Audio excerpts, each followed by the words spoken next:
Sorry, Hakeem. Sport.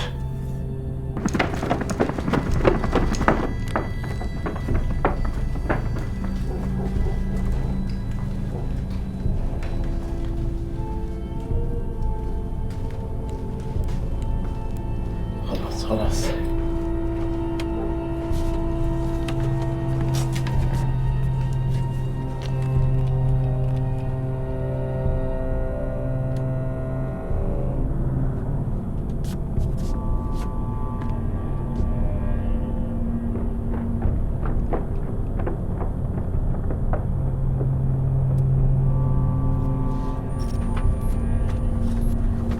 تمام. كلهم راح.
Hey!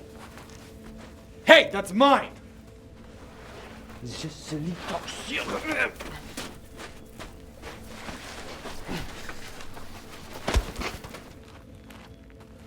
أني لقيتها هذه لإلي. It doesn't belong to you. I found it. I want it back. It's not yours. So back off. Oh! So what? That's your bear, huh? That's your bear. Right.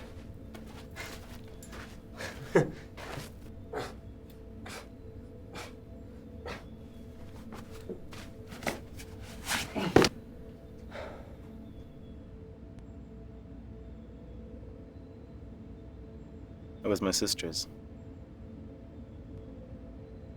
When I was 12, we used to live next to the conflict zone in Ramallah. And one day, Fatah were fighting the Israeli troops next to our house. They surrounded our house, and my sister was on the ground next to us, holding on so tight to this teddy bear. She gave it to me and told me not to be scared.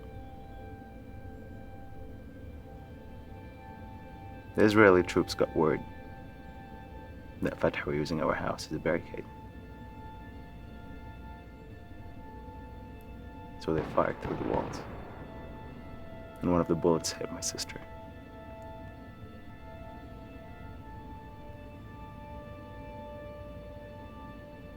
They went into our house and took my parents out.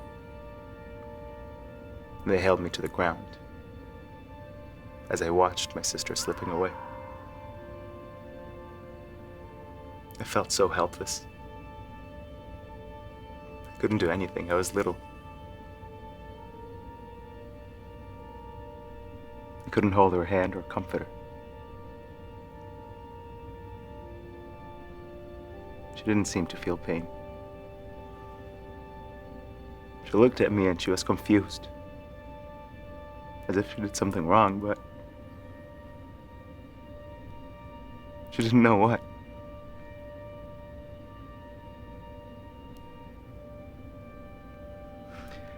She was 4 years old.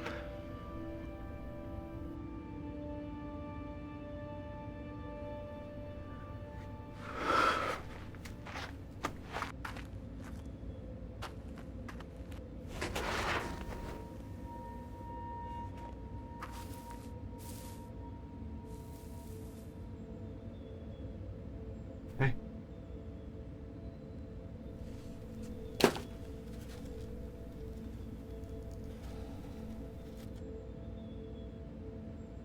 My family came here from the States when I was 9.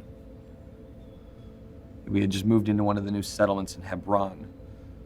My mother was in Tel Aviv with my grandmother. So my father and I were in the kitchen cooking. And suddenly we heard shouts and screams in the neighborhood. And my father tells me, "Go to your room, lock the door, hide under the bed." I obey. After a few minutes, I hear gunshots, preceded by more screams. The power shuts off, and sirens began to sound in the distance. So I don't even think about it, I just leave. When I get to the living room, I see my father on his knees before a young man in a mask, holding a 6-shot revolver pointed directly at my father's chest. I remember I could barely move. So I just stood there in the shadows and watched. I stood by and watched the man fire 5 bullets directly into my father's chest. After that, the young man grabs a tank of gasoline and proceeds to douse the house, and then strikes a match, and the entire house ignites in flames. So then the man goes to leave, and he turns around and he sees me standing there. So he comes up to me through the flames. He puts a gun to my head. He pulls the trigger. And what's worse is that as I look in his eyes, I see he's smiling.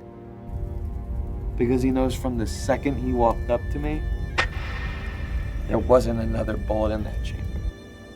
He did it just to terrify me. Hey, it worked.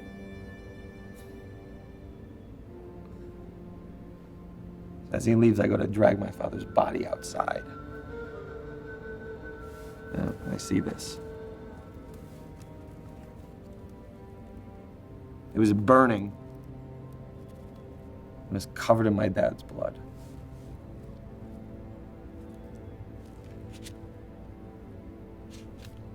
This is my favorite book that he used to read to me when I was a kid.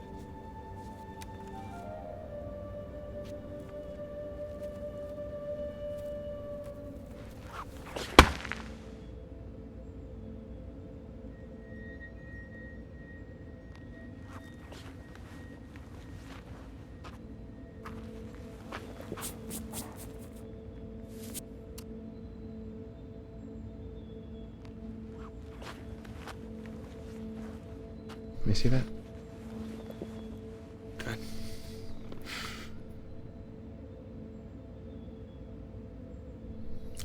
I used to have a Jewish English tutor.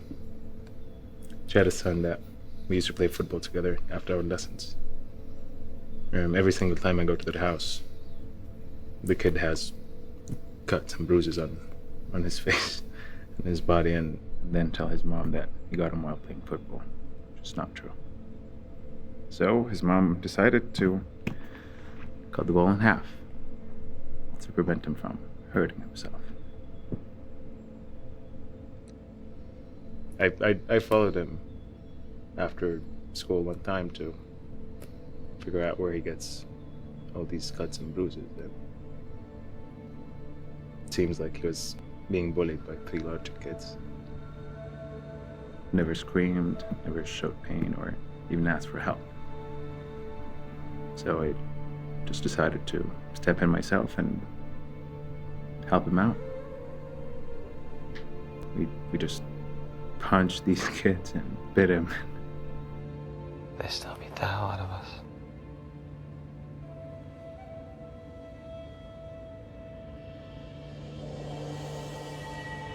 Eli.